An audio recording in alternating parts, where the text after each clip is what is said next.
Hey, good to see you. Thank you for talking about Manol.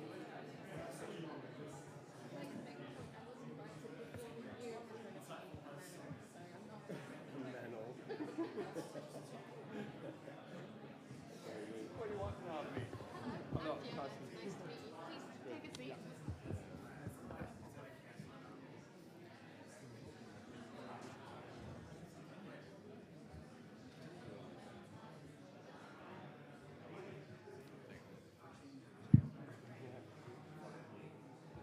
get started?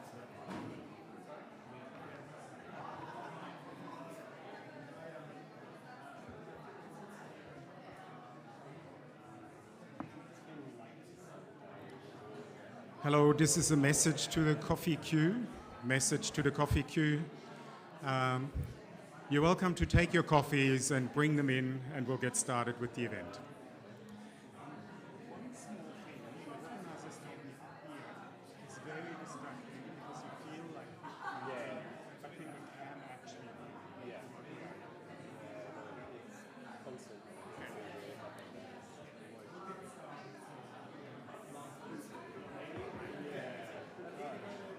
I think one of the most important things for you pavilion, the German government also serves coffee and we learned this over the years. I think this is so good like that. Is it? Wow. You've got so many notes. We'll get started. Well, a very warm welcome to the event, Hydrogen as a Pathway to Decarbonisation.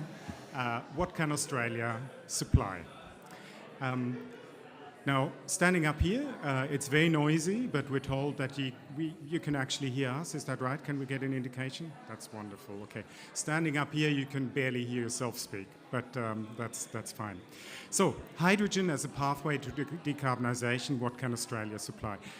This is an event convened by the ANU. My name is Frank Jozzo. Among other things, I lead the Zero Carbon Energy for Asia Pacific initiative at the ANU. So we've increasingly invested in research around renewable energy as a vector and opportunity for decarbonisation, and in particular the opportunities that Australia has in that space. And so by now this largely goes by the label of renewable energy superpower. We prefer to refer it as a renewable energy powerhouse, right? Which is perhaps more fitting for middle power and middle economy such as Australia. It's very well known, but just perhaps to reiterate for people from countries that aren't Australia, there is a tremendous geographical advantage, right? Of course, the renewable energy advantage, the abundant land that's available, the experience with resource industries, and of course an open, stable and reliable trade and investment as well as political framework. Hydrogen is thought of as a key to decarbonisation of global industrial systems and possibly for parts of global energy system as well. One big question is, of course, what will be the extent of trade in hydrogen derivatives, and commodities that are produced using clean hydrogen in future. Overall, you would expect less energy trade in the world, in a decarbonised world energy and industrial system. But you would equally expect some trade to remain, making advantage or taking advantage of the differentials in opportunities to produce abundant amounts of clean energy that are needed for transportable products. In particular, we are thinking of high latitude, high population density countries of the world as potential importers of clean energy, right? Including hydrogen, ammonia, methanol, and so forth. But the question is, of course, to what extent those countries will also take the opportunity to move into domestic energy production. Now, hydrogen on tankers used to be really the vision as to how hydrogen trade could unfold until quite recently. I think collectively in this community we're thinking less and less of that, and we're thinking more and more of hydrogen derivatives such as ammonia and methanol that can more easily and more cheaply be shipped And we're increasingly realizing the opportunities that lie in using hydrogen domestically in energy-intensive industries, all the way to green iron, of course, which in our analysis could easily be the largest value-added opportunity in Australia in decades to come, using hydrogen as the reductant in a step from iron ore to iron as part of a green steel supply chain. Now, what will be the energy source for clean hydrogen? Gas or renewable energy for green hydrogen? It's of course a big discussion that revolves around relative costs and future cost trajectories. It also relates to residual greenhouse gas emissions and how they might be priced. It also relates, of course, to importers, importing requirements such as by the European Union and major industrial countries within the EU. Then there's the question, of course, of developments in practice, right? It's easy to say we've got a lot of land and we've got the opportunity in renewables, but as soon as you put many square kilometers or hundreds of square kilometers under industrial installations and energy-producing assets, you are intersecting with traditional owners, indigenous peoples' lands and their practices and rights and customs, and that needs to be considered. There's also, of course, local environmental impacts that need to be considered. That takes us to a question of benefit sharing, including appropriate taxation arrangements for future industries of these kinds. And so I think it is fair to say that if and where new large industrial developments of this kind arise, we would want them to be to the benefit both of the world in terms of making that substantial contribution to global decarbonisation, as well and importantly to the benefit of the Australian people. So much by way of introduction. We've got a stellar panel here today. Each of our panelists will make brief introductions and then we'll use the rest of the hour that we have for an open conversation here in the room. First speaker will be my colleague, Dr. Fiona Beck. She's also Associate Professor at the ANU, of course, at the School of Engineering. Then James Hetherington, who's the head of the Green Economy and Global Insights branch at Austrade, so the trade promotion agency of the Australian government, I can put it that way.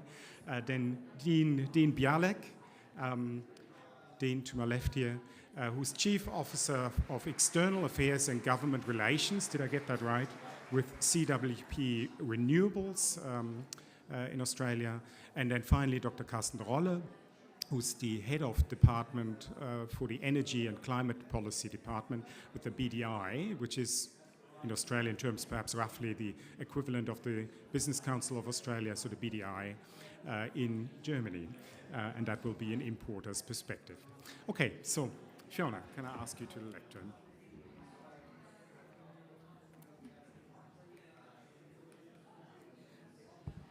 Okay.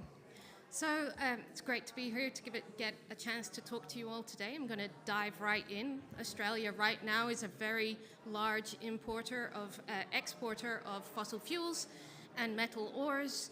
We send most of these to our trading partners in the Asia Pacific, where they are processed and used and result in large amounts of greenhouse gas emissions. And our calculations have shown this actually contributes 11% of Asia Pacific's greenhouse gas emissions. So they come from things that have been dug out of the ground in Australia. And this, of course, dwarfs our domestic emissions. So this starts us thinking about the opportunity and potentially even the responsibility, if you would like to think about it like that, to decarbonize not only ourselves but our region. So what would this look like? Well, if we were to export energy of around the same scale as we do now, but with renewable energy as the primary source, we could do so using hydrogen or potentially via high voltage DC cable. We could process our iron ores onshore using this renewable energy and hydrogen, and we would need 27 times Australia's current electricity demand per year to do this. So that would be 2.4 terawatts of deployed renewable energy. That's more than 50 times what we've done already in Australia, and about 80% of the entire world's renewable energy capacity. However, due to our wonderful natural advantages of renewable energy in Australia, this only really accounts for 2% of our land mass, and that is a very doable number. But of course, there's also the opportunity of using blue hydrogen, using gas-based hydrogen that you then couple with CCS.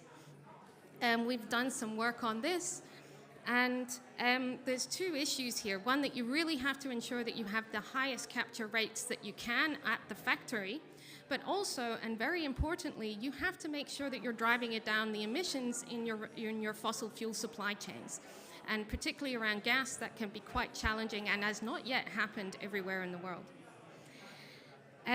The second thing that we've been looking at is the cost trajectories of technologies for blue and green hydrogen, and using systems dynamic engineering models, which I can bore your ear off about later on if you are interested, to look at projections and how these would interact in a cost-based competition model. And what we've found is that the window of competitiveness for blue hydrogen is extremely small, depending on the scenario you're looking at. But anywhere where you're pricing carbon, you've really got a very small window. And these are long-lived assets, and there's a high risk of stranding those assets as they become outcompeted with renewable energy. Now, this might be okay if this is private investment, we might not care, but it does stop us investing in other types of technologies which could really help us drive the renewable energy transition.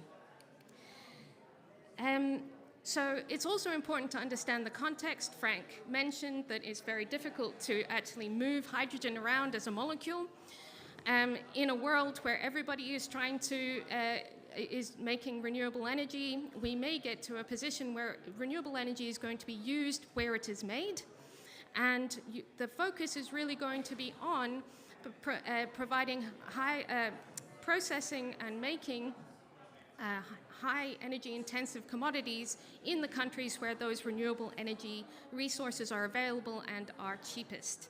So this could include not only chemicals like ammonia, but in the future also synthetic hydrocarbons for fuels, for feedstocks, for really critical chemical processes. And of course, in Australia, we have a lot of iron ore, of metal ores and other critical minerals, and we have the opportunity to be mining those and processing them onshore using our renewable energy. So instead of trying to export our renewable energy as hydrogen molecules or as electrons, we should be looking at value-added commodities onshore.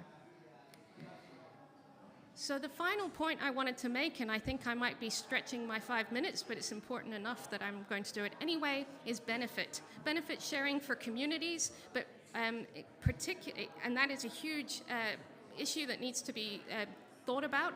Frank mentioned as well, new paradigms of how we organize this, but in particular First Nations communities and the opportunity for renewable energy emerging industries to be an economic driver for First Nations communities. We've already seen some really paradigm shifting agreements being made in Australia, but we need to get the policy settings right to make sure that those are not the exception, they are the rule. So with that, I will stop there. Thank you all for listening, and I'll pass over, should I just pass over to James? Thank you, very nice. Great, thanks. Thanks, Iona, and thanks all for coming. Look, as you've heard, Australia has potential to be a major supplier globally of hydrogen and derivative value-added products, and really recognising this about 3 years ago now, in 2019, all Australian governments came together to establish Australia's national hydrogen strategy, and this is really, about unlocking that export opportunity within it. And at the time, we were right at the forefront. We were the third country in the world to be releasing a hydrogen strategy after Japan and Korea. I don't think we're there anymore. There's lots more there now, but yeah. Look, over the years since 2019, Australian governments and our state and territory colleagues have really been taking action to deliver on that strategy. We've got a range of initiatives in place to sort of do that. There's $500 million that's been spent on hydrogen hubs, which are really, kick-starting the hydrogen industry by creating kind of ecosystems of hydrogen in co-located areas. We've also got a $2 billion Hydrogen Head Start program, which is a revenue support program that will be there to really help scale up production and start some bigger scale projects. We've also been doing some other supporting industry creation activities, like establishing a hydrogen guarantee of origin scheme, so we can certify, measure and track how hydrogen is made and the associated emissions. We're doing things like reform of our laws, regulations and standards. Been doing infrastructure assessments to assess the infrastructure needs, and we've also been establishing a series of international partnerships with countries, and we've got 8 partnerships around collaborating on technology and collaborating on supply chains, and that includes with Germany and with Japan and Korea and the US and Singapore, UK, Netherlands, India, and of course in my role in Austrade, we're just an ongoing work to try and help start the journey around investment and trade attraction and facilitation to support the industry. And also, really, it is a national initiative, and so we've got a lot of state and territory governments also heavily leaning into the space, and collectively across all our states and territories, there's something like $4.7 billion in funding support from our states as own, as well as substantial activities underway to help implement things like the hubs that we've got going on. And we've really seen a strong response by our industry to all of these measures and the stimulus and the activity. We've now have around 40% of the world's hydrogen projects in pipeline, and it's a world-leading project pipeline. It's in the range of 230 to 300 billion in value total. We've done a lot of work, obviously, under that current hydrogen strategy, but in that, the Australian governments have committed to periodically updating that in line of recent, with developments that might happen in markets and technologies. And certainly, if you think back to 2019 to now, we've seen substantial change internationally, and we've also had a new government come in place domestically. And so, there's just been a rapid acceleration generally in global green growth coming out of the pandemic. We've also seen, things like the Ukraine war and, increasing geopolitical complexity sort of driving shifts in where people are thinking about sourcing, the different products, including energy. And we've seen a real increased focus on that sort of supply chain security and diversity as well within that. And then sort of domestically, obviously with the new government in place, they've really set two kind of core ambitions. One's achieving net zero by 2050, and then the other one's activating our renewable superpower ambitions, and you'll hear more about that in some of the panel sessions later today. But within that, we've got quite strong targets. Australia's passed a law to make net zero by 2050 legally enforceable, and we've also got a target of 43% by 2030, and we've also got an 82% in the target for renewables in our grid. And the Australian government's sort of acting on all of that as well now with a series of substantial measures that sort of totals with accompanied by around 40 billion in sort of support to really around transforming our energy system and driving down our industrial emissions, and also some measures that go to activating the renewable superpower ambition. But really, and some of those, I've mentioned the Hydrogen Head Start. We've also got things like a recently expanded $4 billion critical minerals facility, for example. So I think at this point too, there's been some signals from the government that it will be looking further in this space, or particularly around how to activate our renewable superpower ambitions through into next year. There's a lot of thinking going on in government around that. There's been an announced commitment to a net zero by 2050 plan, and there's a lot of work to think about sectoral decarbonisation targets within that. And then as well as that, we've had some of our ministers and our treasurer recently signalling priority areas for the superpower ambition to include things like hydrogen, derivative products, green steel, critical minerals and battery supply chains, and also work around some clean technology manufacturing components where we might be servicing some of those supply chains. So I think it's fair to say a lot of action and more to come. So thank you.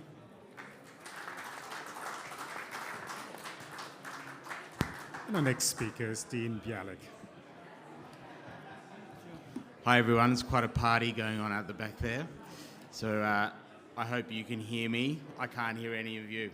I work with a company that started nearly 2 decades ago. And that company built the biggest portfolios of grid-connected wind in both Southeast Europe and then in Australia. In about 2007, 2008, the company pivoted to look at projects of massive scale. And what I'm talking about here is hybrid wind and solar, where the wind and solar is complementary in a diurnal pattern, basically to have electrons at massive scale, either to use them as electrons or to use them to drive electrolysis and then produce hydrogen.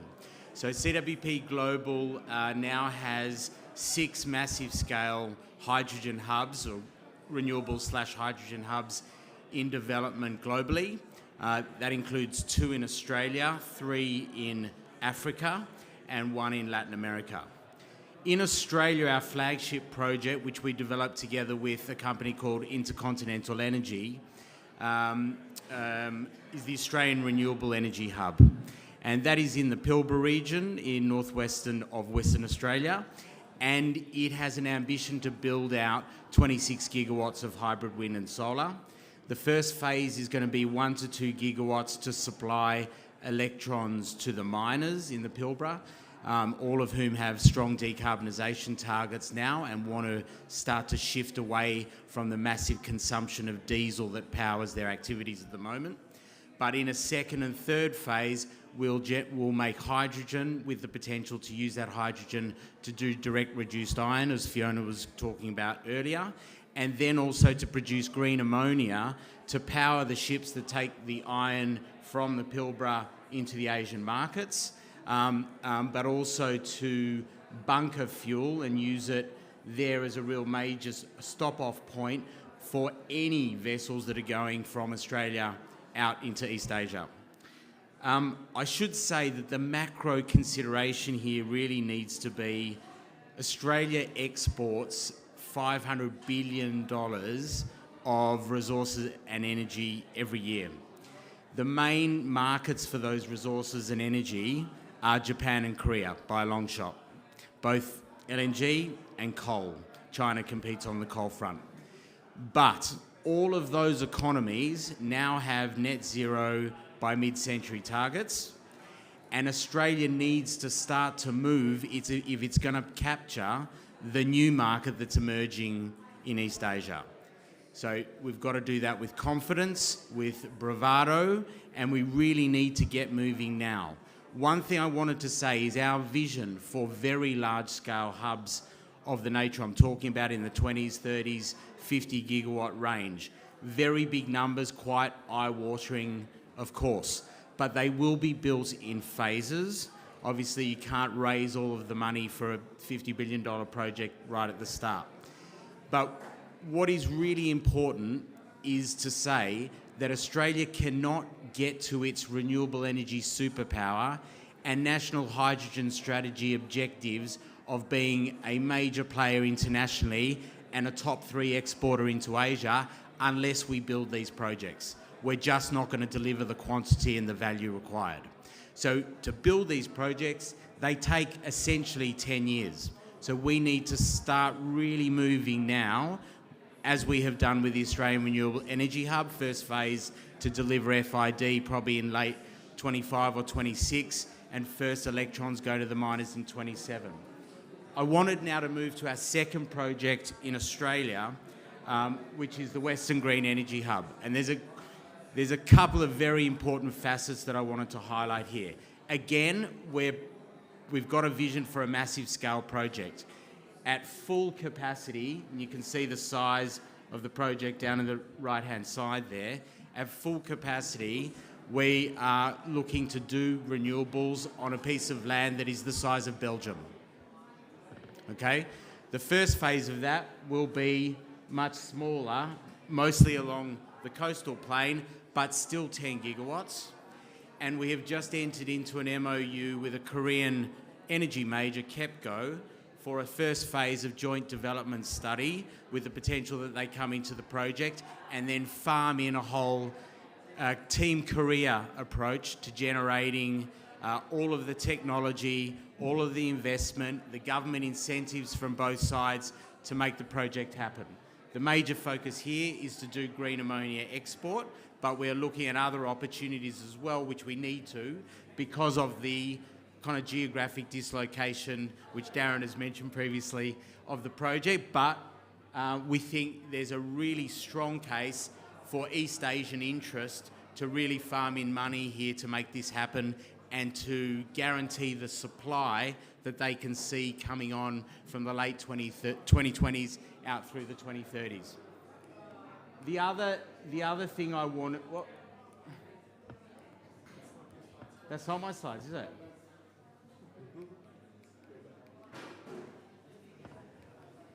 Sorry. The other thing I wanted to say is the Western Green Energy Hub project has taken a really unique approach to engaging with the native title holders of the land, the Mirning people. Their native title has been fully determined in the federal court. We are obviously in the process of negotiating an ILUA for the use, or the Indigenous Land Use Agreement, for the use of the land. But right up front we said we don't want the Indigenous community to be a stakeholder, we want them to be a shareholder. I know that's a bit of a line that people are using at the moment, but really we've taken that right to the centre of the project. The Mirning people have a 10% carried interest in the project, and they also have a permanent board seat. Okay, so they are therefore intrinsically involved in the project development activities, and where it's really important is to understand the sensitive areas and the cultural sensitivities in the different areas within the project envelope that we're looking to develop. This could be a real game changer for Australia, and obviously we're working both with governments here, government in Western Australia and the Korean government to see if we can bring about a real common vision and to deliver it for Australia and for Asia as well, and for the Mirning people. Really appreciate it. Thanks. And our final speaker, Dr. Carsten Rolle, the perspective from a potential very large green energy importer. Yeah, thank you very much for the kind invitation. And now I'd like to add a German perspective to some extent to the debate. But maybe let me start by saying in the first place that I'm very glad to see that the role of hydrogen and of green molecules is now, I think, part of almost every debate, climate policy debate I was faced with. So mentioning the three building blocks of climate policy, energy efficiency, electrification, and green molecules is more or less common sense. And this is also the way we look at this technology. Apart from additional technologies, circular economy, CCUS, green molecules will be one of the building blocks of our European decarbonization strategy for the time being.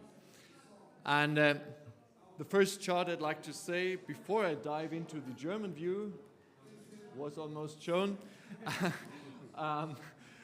That is just to confirm what has been already said. Talking about hydrogen is not a German idea, is not a European idea. Over the course of the last 5 years, we saw more and more countries and governments formulating hydrogen strategies, governmental hydrogen strategies. And that's what the picture shows. At the very left side, between 2017 and 19, there's been only 3 or 4 countries, basically Japan, South Korea, then Australia very early, formulating such a strategy. But since 2020, you see more and more countries following, Up to now, we count in the World Energy Council's German committee, I'm looking after almost 40 governmental hydrogen strategies around the globe. So just to make sure we're talking about not about a niche, but a major development, also a commitment of governments, which is important when it comes to de-risking and what we may touch on in a minute. Now, turn to the German perspective. Germany, in fact, will be one of the major importers of green molecules, and I like the phrase green molecule to unite all those different products, hydrogen, ammonia, methanol, whatever is produced based on renewable energies, and there are different use cases for all of this. In this summer, German government reviewed its hydrogen strategy, and it came up with some new figures which might be interesting for you as well. So our hydrogen or green molecule demand by 2030 will be between 95 and 130 terawatt hours. And in that strategy, it's also said that 50 to 70% out of this will be imported, mainly the power to liquids, but also some of the hydrogen. So we're talking about imports of roughly 45 to 90 terawatt hours in that very strategy, which is of course already giving, I think, a signal to the evolving markets that we want to help evolving and developing, which is already a second element of this strategy, building partnerships with countries all over the world. Some of those that you have seen here that are quite exposed when it comes to the production of wind and solar, of cheap renewable energy, and by that, hopefully also cheaper production facilities for green hydrogen, green ammonia that can be produced. So partnerships is the second one, and we are waiting for an import strategy of hydrogen import strategy of the German government in the next weeks or month to come. It's already announced, which will give this a little bit more of an order maybe, or some structure. Third element, talking about this value chain, is of course building transport infrastructure. In Australia, you look into the ship infrastructure, harbor infrastructure, which is important, I know. We do on the other side, at our continent as well. Germany is planning 2 hydrogen ports in Wilhelmshaven and Brunsbüttel. We've already booked FSRUs for the LNG imports that we need due to the Ukraine-Russian crisis. But there's already a harbor strategy evolving and a core grid, how to transport the hydrogen from the harbor into the country and the countryside. So we just decided to build or repurpose parts of the existing gas grid, 9,700 kilometers hydrogen grid, which is quite a lot. Today we have a hydrogen grid of 400 something kilometers. So we're really talking about 9 years of many investments that have to go into that infrastructure. And then last but not least, there is a cost differential between natural gas and the green molecules. Although we have a CO2 price with the ETS, with a second scheme that is in Europe already under development, and nationally it does already exist for those parts that are not covered by the European trading system. But this is not sufficient, so we need subsidy schemes in between. And I think we've developed one, probably quite smart one, H2 Global, which is a sort of double auctioning scheme. So it tries to really implement a very efficient way of providing subsidies to those who need less of them, both on the supply and on the demand side. And this is an instrument also the European Union will now take over with the European Hydrogen Bank, same idea, to provide subsidies really in a most efficient way and incentivize as much as possible when it comes to greening the economy. Now, talking about all these partnerships, my last point is obviously the German-Australian partnership. And my organization, the BDI, has pushed that in the course of the last 3 years. We conducted together with academia from Australia, from Germany, a so-called high supply project with one of the key messages to our German stakeholders and politicians to say, look, Australia is on the other side of the globe, but transport cost doesn't matter that much as many people might have expected. We came up with figures like 5 to 7% of total cost of production if you talk about ammonia or methanol. With hydrogen, it's a bit more complicated. But with these derivatives as probably the starters for an evolving global or international market, partnerships also of countries that are far away make sense and should be pushed for, as we really want to see a diversified market with many suppliers, hopefully also many consumers, really a liquid market, and that's what we want to give a push for. And now I'm looking forward for the discussion. Thank you.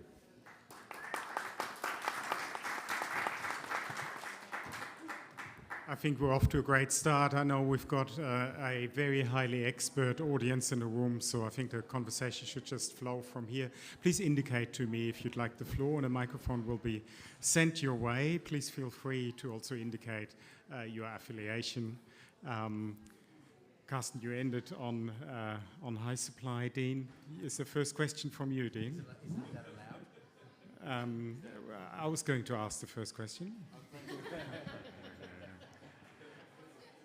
Okay, I've done it now. All right. Look, I really expected that one of our panelists would mention the unmentionable, and that is the Inflation Reduction Act. And so I'll ask that question. It's an obvious question. Everyone talks of the giant sucking sound of capital into the United States of America, including on hydrogen. Where do we stand on that? Do we expect that there will be sufficient capital available to kickstart that industry in Australia, or is a much larger government intervention necessary, and if so, is it desired? I see James already there at the... Yeah, thanks for that question. Yeah, look, obviously at Austrade, we are out talking to investors and people every day, and it really is, it's quite a mixed set of messages you hear when you ask them, you know, the conversation piece around the effects of Inflation Reduction Act. I think there's certainly been a lot of activity going overseas, but when we talk to people as well, the dimensions are beyond cost when they're thinking about this stuff. It's you know, when you're trying to activate a nascent industry, people can see that there's there's a recognition and a desire when I talk to different people around working with value partners is one of the terms I've heard, and that's people that share the same aspirations and the same common sets for what is quite a complex transition to happen, to want to work with people that they know, they understand, have got the reliability and the track record and the like. And so we are seeing that there are people that are quite interested in Australia for that value set, not just the cost imperatives, but also, I mean, when you look at practically the size and the scale of what we've got to do to achieve the transformation required globally, things like the land, the available land that we've got here, as well as the renewable resources and all of the bits that underpin all of that, there's a lot of reasons that go beyond just the straight costs and the pieces as to why people would choose Australia within that. And certainly, I think we would say that there's a lot of willingness to really explore that opportunity with us. Dean. Just on that point, I think it's really important to consider the extent to which the IRA is going to impact competitiveness outside the US. Most analyses show there's going to be very considerable demand in the US, and so there's a question then about, does the IRA actually, for example, impact Australian exports to Japan? Open question. It's just important to bear that in mind. I think also what's happening is that we're seeing incentive schemes start to emerge in some of our market countries, Japan, Korea, also Germany, and they are very clearly, from our experience, stimulating offtake conversations. The acceleration has been extraordinary over the last 6 months. And so I think it's important to note that even though everyone knows the IRA is out there, the other bits of incentives that are emerging in other economies are really important contributors to making the trade case. And so we need to continue to foster that. One question I wanted to ask Carsten, The H2 Global scheme, very interesting. The initial phase is being quite slow. Yeah, so it's now been pushed into next year before the results of the connections between the suppliers and the off-takers is going to happen. One thing that I always have in the back of my mind, slightly it's self-interested, because we've got two big projects that I think are going to make green steel, or green iron at least, is the current windows for H2 Global are all fuels. Green ammonia, SAF, e-methanol. Why is there not a window for green iron, given its strategic importance for the German economy? Well, answered both questions, if I may. Just one sentence on the IRA and then on your question.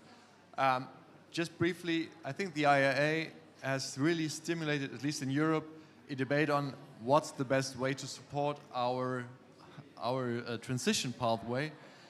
And maybe at least in Europe, we've decided for a very slow and complicated way when providing subsidy schemes, and there's a lot of subsidy schemes out there. It's not a lack of money, but it's the way how we distribute it.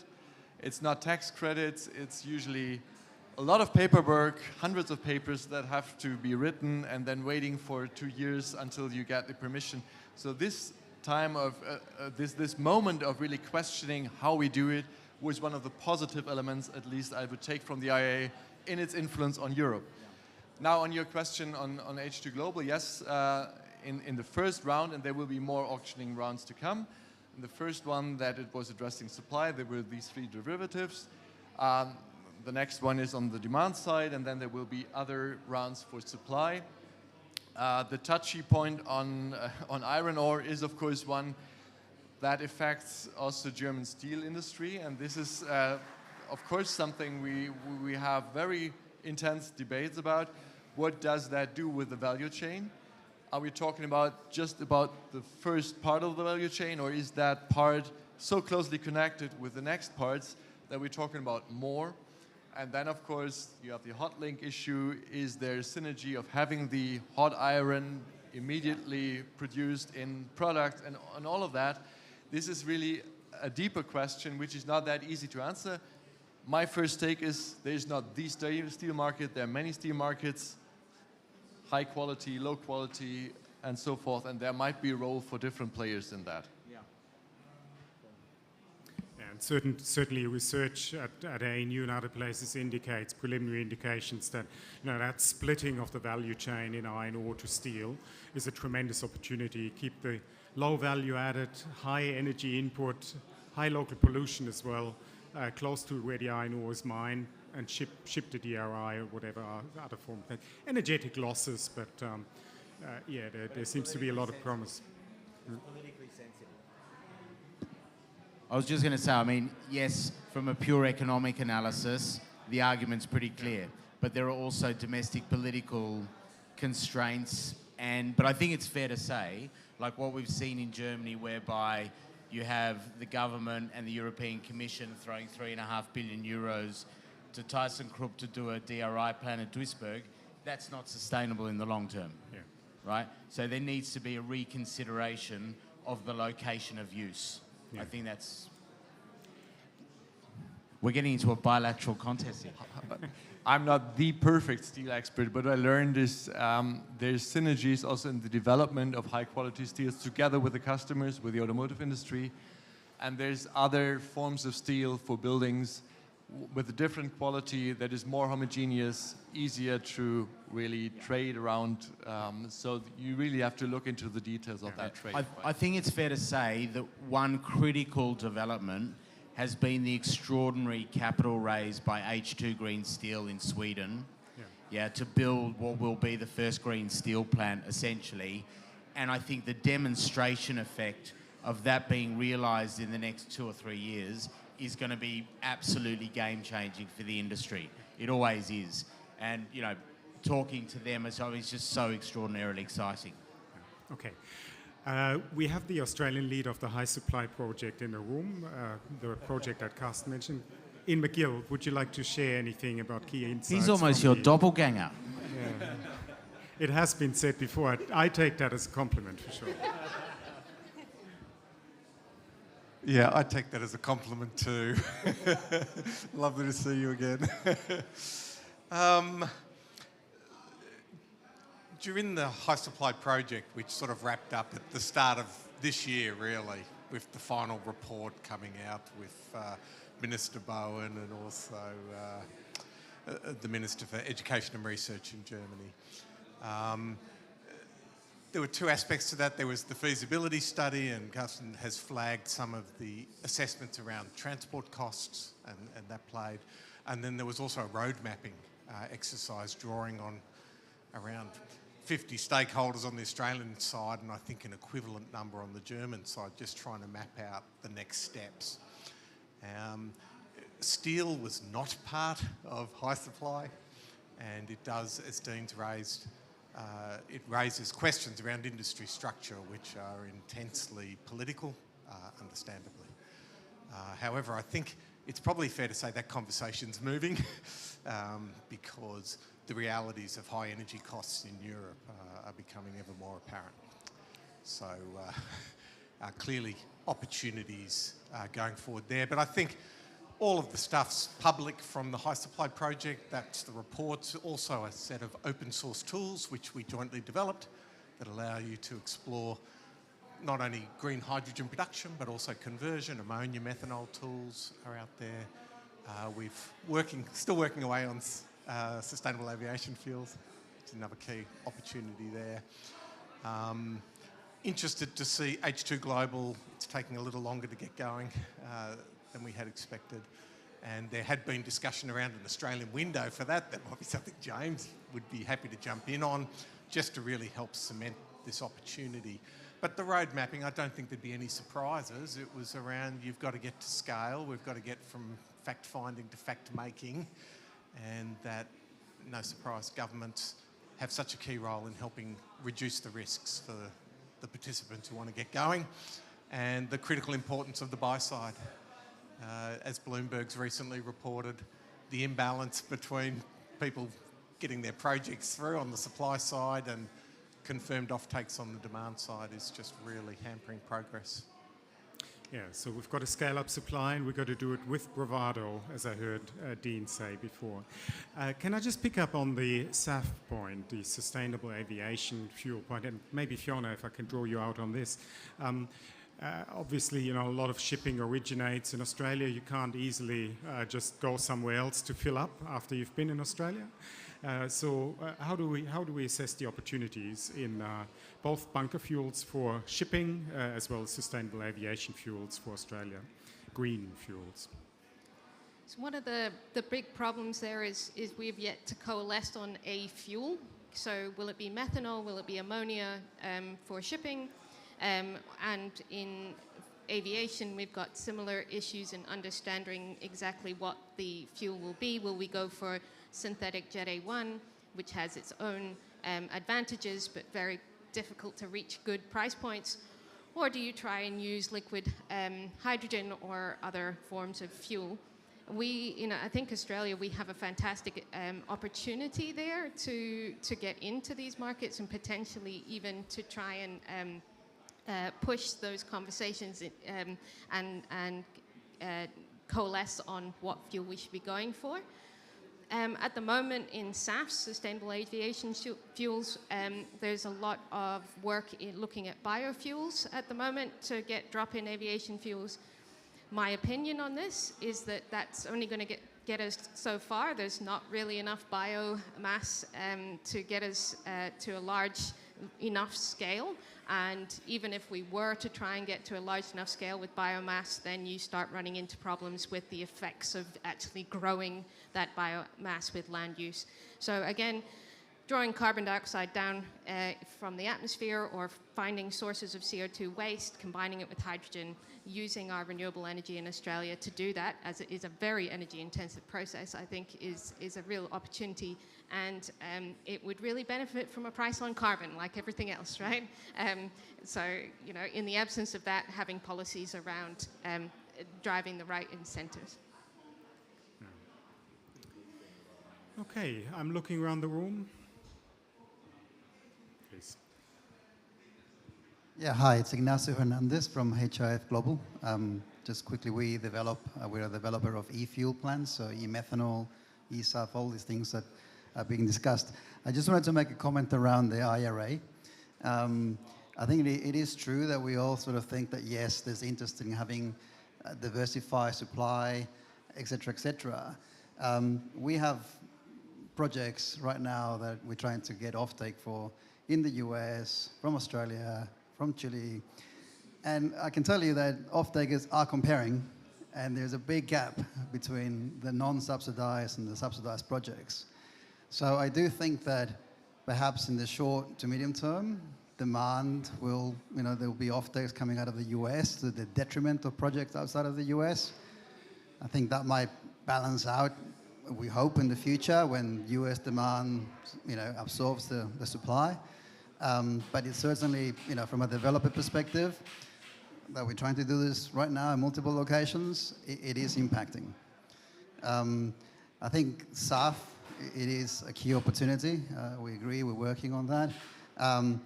And I think the cost point is taken, but the only way to get the cost down is to actually start building these things right now. And that's where the beauty of these drop-in fuels comes in, because you can blend that into fossil fuels, and therefore you can dilute that cost whilst you're getting that cost down. So I think everything is there to do it. Just the step has to be taken. I might jump in there. Look, I touched a little bit on it in some of my opening talk, but very much I think the Australian government is looking very actively at the moment in the process of its refresh, but also in its thinking through how to stimulate its renewable energy superpower ambitions. What's the kind of next steps here, if you like? I mean, certainly the Hydrogen Head Start program that was announced in the last budget was a pretty big sort of initial step is the way it was sort of characterised in that. And it really goes to the core of what you're talking about there. It is a support mechanism of $2 billion in funding that is around supporting the revenue stream, and will be, very much in that frame of trying to help, take that kind of cost differential between sort of where the green fuel price is at the moment and the standard hydrogen, or derivative price is, and help address that cost gap. But these sorts of measures are being actively thought about, and the policy considerations within it. And I think particularly, just to talk a bit about where, the piece before with the sectoral decarbonisation plans too, the offtakes are increasingly being thought about domestically in Australia as well as the overseas opportunity set. And so part of it will go to, as the government thinks through its sort of sectoral decarbonisation plans, and also, thinking through what it might mean for our industry transition. We have a policy measure here in Australia called the Safeguard Mechanism, where we're sort of actually driving down emissions from our heavy industry, and hydrogen will potentially be an option to do that for some plants as well. So there'll be opportunity sets that come for that offtake, both domestic and thinking about how we do it overseas. We've got 3 minutes left, so there's an opportunity for another question, maybe two. Looking around the room. I'll ask one if you don't.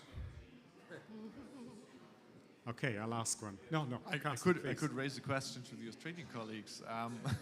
When it comes to certification schemes, I mean, Europe is heading forward with a very ambitious certification scheme when it comes to the definition of green molecules or green hydrogen. How is that perceived by Australia? Is that a barrier that you like to jump over? Is that a barrier that you say, well, there are other countries that have different schemes, easier to fulfill? Let's start with those. Yeah. So for our Hydrogen Guarantee of Origin scheme, what we've really been trying to do is get to the heart of tracking and tracing and measuring the things that matter to people who are buying the hydrogen. So in the case of Europe, there's there's quite a set of prescriptive measures that go to in linking of the renewable energy to the actual hydrogen production, and some processes within that. we can cater for that, is what I have understood from the conversation sets with our certification colleagues. We can timestamp our renewables. We'll work through it. But equally, different countries are thinking, with different standards, different measures, different thresholds of what they will define as acceptable or clean, or lots of different parties, and really, so what we've tried to do with our certification scheme is just have the data there so that any buyer of hydrogen can assess whether or not it complies with their own set of standards in the way that we would, so we can basically cater for different buyers' needs. If I could just jump in here, I've been working a little bit on the certification with the certification team at ANU. So I think that the EU standards are really important, because the EU is going to be a net importer. It's a very important consumer. They can stand there and put and set the standards and drive down emissions. And I likewise think that the Australian approach of just being providing very good information, making sure that the scheme is interoperable with everything else that's going to happen in all our buyer countries, is really a good approach. And I particularly liked the fact that in the Australian scheme, the different modules of the supply chain can be tracked independently, and you can decide where you want, which country you're selling to. You can actually just say, all right, here's all the things that you need to know. I think it's a good approach, but we do need consumers like the EU to be setting a very strong standard of this is what clean hydrogen is, and I think that's a really important role. Carsten, I think the most difficult aspect of the RFMBO decision in the Delegated Act is the state aid provision. Yep, so for us at CWP Global, it's not a problem because we're building new renewables, they're isolated power generation facilities to make hydrogen, so it's not an issue for us. But then whether there's a grid connection or a distance between where you're making the hydrogen from where you generated the power, then that's going to have a really big impact on trade and potentially will disadvantage some jurisdictions more than others, just because of the way their infrastructure is done or the way their resource is spread and whatever else. So I think the definition itself is okay. It's the attachment of the state aid provision to production that's not greenfields, essentially. So I think that's one issue to watch. Okay, that brings us to the end of this session. Next session, 4 o'clock. Renewable Energy Superpower, the Austrade session. Please be back for that. You're obviously interested in the topic. Thank you very much for spending your valuable time with us, and please join me in thanking the panel.